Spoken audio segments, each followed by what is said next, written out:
Hi, welcome to the first episode of The Ugly Truth. Thank you for watching this.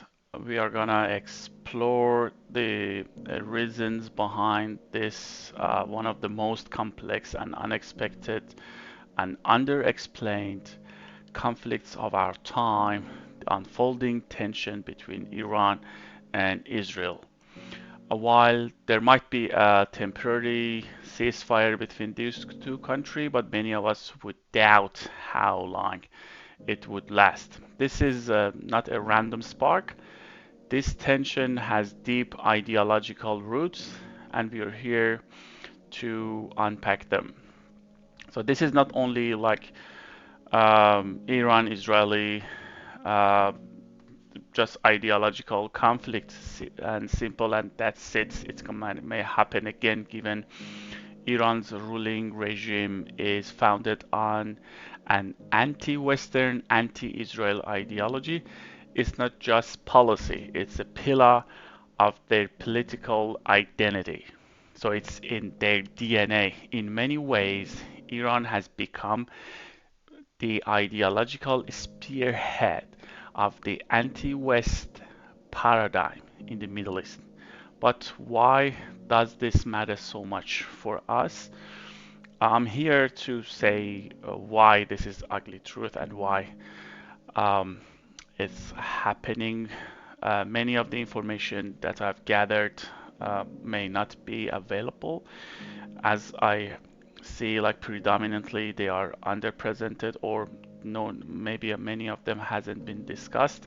Historical matters, social, geopolitical over the centuries, cultural, and also how the Iranians would change the path, because as simple as it might be seen as simple as okay, just withdraw this ideology of anti-Israel and that's it. So as long as there is no existential threat, that's it.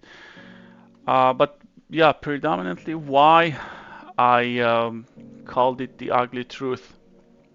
Well, the Middle East once the cradle of civilization like Persia, Mesopotamia, Egypt is now riddled with chaos. For over 50 years, regions rich in oil, history, and culture have been trapped in instability when they should have been global centers of prosperity and peace.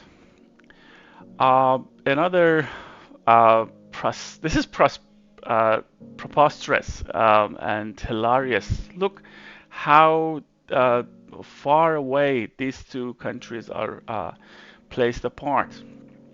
I don't know, like it's 1,000 miles. I heard like Israeli fighter jets had to fly 1,400 kilometers to reach to their targets. And this is like weird. Like we shouldn't have like this war, basically speaking. You know what I mean? Like this is like Iraq. You see, this is Jordan, I guess, Lebanon. We can see Syria, Saudi Arabia, Persian Gulf. This is like over there is like the Arabian Sea, Strait of Hormuz, Turkey over there, and either way, you're gonna reach out from either side to the other, from Israel to from Tel Aviv to Tehran. You have to pass through not only your own provinces, but also two countries, large, massive country like Iraq and then Jordan. So what I'm gonna say is neither of these two countries have border expansion ambitions, nor they would plan to export any product to each other, so they need to expand their borders or something. Neither I would imagine of any ambitious or desires predominantly in exporting or colonialism of their nationality or something. So this is weird, like why we have such a conflict. One of the reasons why I was motivated to do This apart from this contrast in the geographic contrast or maybe history is that people are coming to me and asking why Iranians don't reform their own government themselves. Uh, Turn out that they are unable to. They tried and they are unable to. So in short, they are unable, and then this will pop up promptly that then the alternative is war.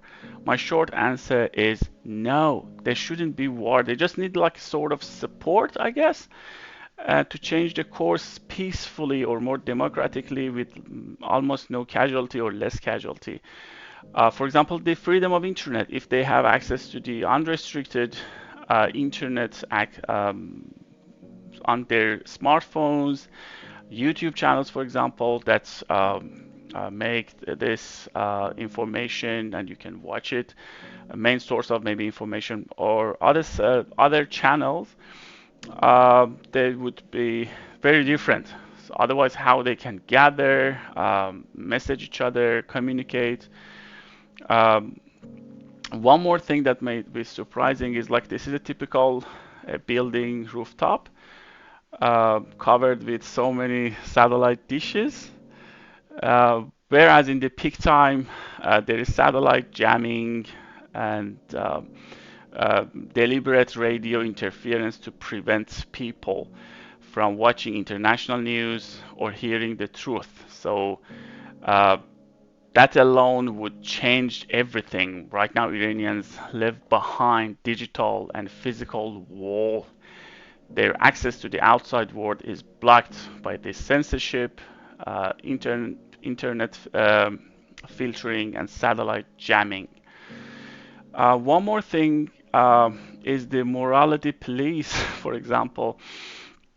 Uh, this is like pretty much showcase that why where their resources are spent and education is going the wrong way. So they want us to, or I mean, not, typically their ideology is to live with the standards of the I don't know, like many thousand, 1400 years ago or something, and which the world is now massively, the face of the world is different. So let alone how they can make it.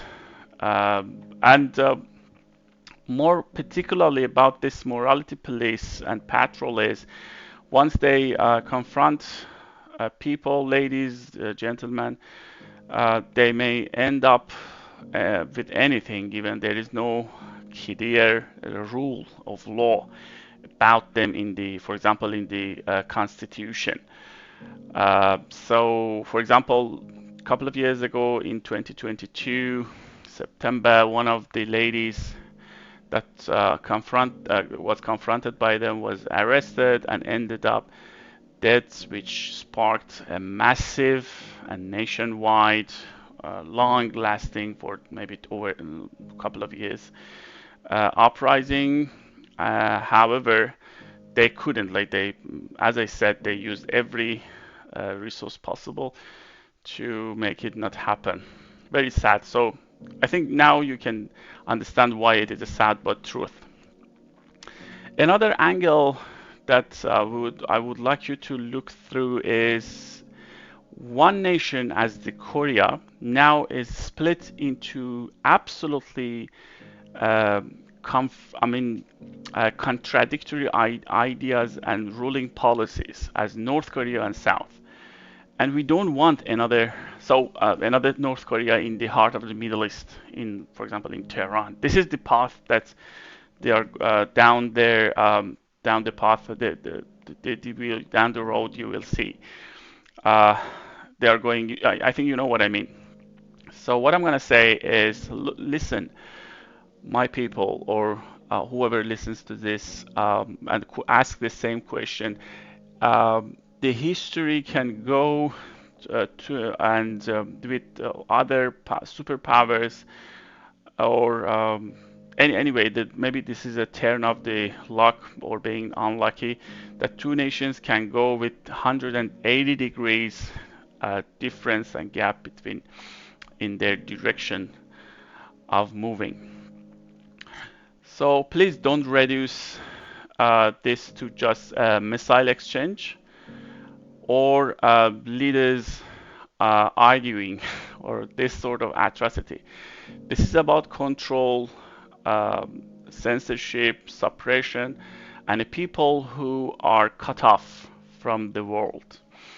Neither it's about like the Persian dishes. I hope that you could host them, host you in my place and enjoy like and discuss over the dinner.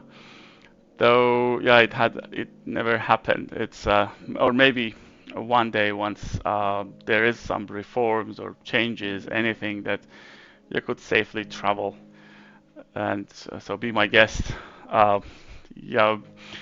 Uh, the other aspect is the high military and technological power of the Western-backed Israeli fighter jets and Americans that I can literally say they had the free highway over the Tehran, especially the capital of Iran, and they performed every mission that they want with, I think, 100% success in 12 days war, and they almost, I think, achieved all their targets and goals with no casualty, with no incident.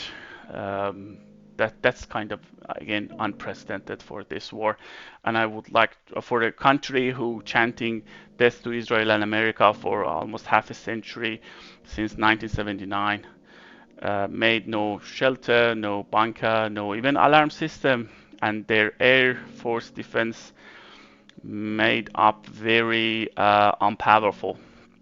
Whereas before the revolution, the Iranian were pilots and the Air Force especially were one of the uh, best in the world, and many of them after the revolution, uh, yeah, they didn't end up well, or I don't know, like, and many of the airplanes are museum, literally museum pieces over there.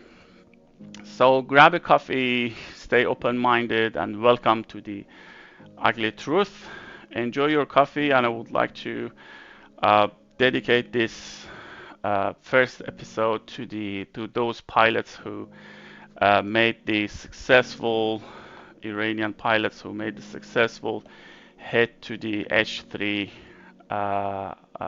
back in 1984 during the war, and now they are now it's absolutely reversed. So I think the new um, um, Top Gun over Tehran should be seen. Thank you for watching and enjoy your coffee. See